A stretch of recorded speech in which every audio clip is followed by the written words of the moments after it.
Olha, tem um lado interessante da minha história que eu nunca parei num dado momento pensar assim, puxa, eu vou ser professor de finanças ou eu vou ser influenciador de finanças, vou ser escritor de finanças. Eu nunca tive um projeto relacionado a aquilo que hoje é o maior sucesso da minha carreira. Na verdade, eu tenho uma carreira, uma formação meio eclética. Eu comecei a fazer engenharia, no meio da engenharia eu fui para administração pública, que não tem quase nada a ver com finanças, tem muito a ver com direito. E nessa experiência da engenharia com a administração pública, eu tinha duas capacidades bem claras. Uma que era a capacidade quantitativa, típica da engenharia. A outra era, vamos corrigir aqui, a outra era a vontade de transformar a sociedade que a administração pública me proporcionava. Eu achava na FGV, estudando, que eu seria um ótimo prefeito, um ótimo governador. Eu criticava o trabalho dos principais prefeitos e governadores. Eu falava, cara, se eu estivesse lá, eu faria muito melhor. E achava que eu queria seguir nessa área. Talvez um chefe de estado, um chefe de município com uma capacidade analítica, uma capacidade quantitativa muito boa. O que aconteceu foi que, no começo da minha carreira, um colega de faculdade me convidou para o mundo das finanças, porque ele gostava muito do mundo das finanças. E ali eu percebi que tinha uma terceira qualidade que me ajudava muito, que era a capacidade de escrever. Por quê? Porque eu sempre li muitos livros, desde pequeno, mais um impulso dado pela minha mãe, passava tardes em bibliotecas, consumia tudo que as bibliotecas tinham. Hoje o pessoal nem entra em biblioteca, né? Tudo online, mas eu vivia arrumando biblioteca, conversava com bibliotecários. Eu sempre li muito, por isso eu sempre escrevi muito bem. Aliás, o que me ajudou a entrar em boas faculdades foi, entre outras coisas, a redação.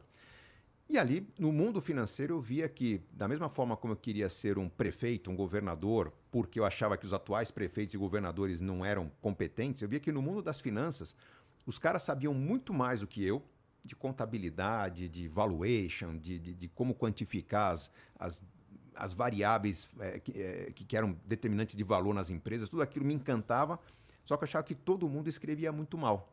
E eles mesmos sabiam disso, porque eu fui convidado para ajudar a fazer laudos de valuation. Então, você imagina que o cara era muito bom com planilhas, com contas, com organização, com auditoria de números. Na hora de fazer um laudo, ninguém entendia o que ele escrevia. E eu apareci nesse mundo, a convite de um amigo, escrevendo. Pô, mas seu laudo é super bem escrito, você tem que trabalhar com a gente. Então, eu passei, vamos lá, entre 1999 e 2004, que foi quando eu fui morar no Canadá, nesse período de 5 anos, eu me sentia quase que um charlatão. Tipo, estou atuando em consultoria financeira, depois comecei a dar pequenas aulas de finanças para cobrir professores que faltavam, mas me sentindo um peixe fora d'água. Não é a minha área. Eu não vou querer continuar nisso aqui. Só que por não ser minha área, por eu ter qualidades que aqueles da área não tinham, meu trabalho se destacava muito. Então, mesmo querendo sair do mundo das finanças, eu era professor homenageado. Eu ganhava plaquinhas, né, de ouro no fim do curso dos MBAs que eu dava aula. Eu tinha meus laudos muito bem avaliados. E no dia que eu decidi fazer um primeiro sabático na minha carreira, que foi quando me mudei para o Canadá, eu estava no Canadá, sócio de uma empresa, e o tempo todo o mercado brasileiro, tanto de aulas, né, quanto de livros, que eu já tinha lançado o primeiro livro, me diziam que eu tinha que voltar. Porque o livro estava fazendo sucesso e porque as aulas sentiam falta de um professor eclético como eu era. E nessa volta do Canadá, que aconteceu no fim de 2004, que eu falei, pô, vou talvez insistir um pouquinho nessa área, já que eu estou agora começando a ganhar dinheiro com livros, estou começando a ter uma demanda forte por aulas, por que não deixar uma parte da agenda para as aulas, uma parte da agenda para escrever e divulgar meus livros, e uma outra parte eu vou estudar. Se essa não é minha área, eu vou fazer outra pós, buscar outros conhecimentos, e esse envolvimento que no começo era mais fácil ser com o mundo das finanças, porque todos os meus contatos de trabalho eram do mundo das finanças, eu fui me envolvendo a ponto de adquirir um conhecimento que não tinha nos livros brasileiros. Comecei a escrever mais livros, comecei a ganhar dinheiro mais robusto com os livros. Meu segundo livro se tornou meu maior best-seller, Casais Inteligentes Enriquecem Juntos.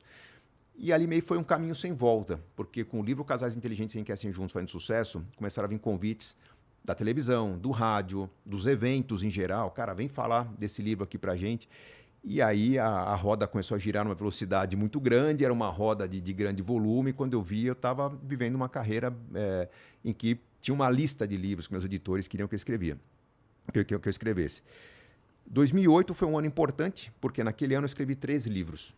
Cara, tem muito assunto que está faltando, deixa eu organizar minha agenda, aproveitar que eu estou voando muito tempo no avião. Quando saiu o primeiro livro, Dinheiro, Os Segredos de Quem Tem, o que o levou para o rádio, o que o levou para a televisão foi o fato de quem escreveu o livro era um professor pós-graduado, um mestre em finanças pela Universidade de São Paulo, só que o livro tinha uma linguagem de autoajuda. Então, professor, por quê essa linguagem tão popular? Porque eu tinha a intenção de fazer com que mais pessoas entendessem daquele assunto que eu dava em sala de aula. E isso gerou entrevista. E as entrevistas mostravam que tinha uma grande oportunidade de ser preenchida no Brasil, porque eu falava, cara, a gente está vivendo juros na época de 24%, 20% ao ano, e os caras estão endividados no cheque especial. E os caras estão aplicando dinheiro na poupança, que desde sempre é um produto bem menos eficiente do que outras modalidades. E eu mostrava com números, né, com simulações, cara, se o brasileiro investisse um pouco melhor, se organizasse para tomar um crédito melhor, teria resultados muito mais eficientes. Então, aquilo que hoje é tido como educação financeira básica, né? Falar o quanto poupar, durante quanto tempo, você vai ter 1 milhão em X anos, né? Olha, pesquisa os juros, pesquisa as dívidas.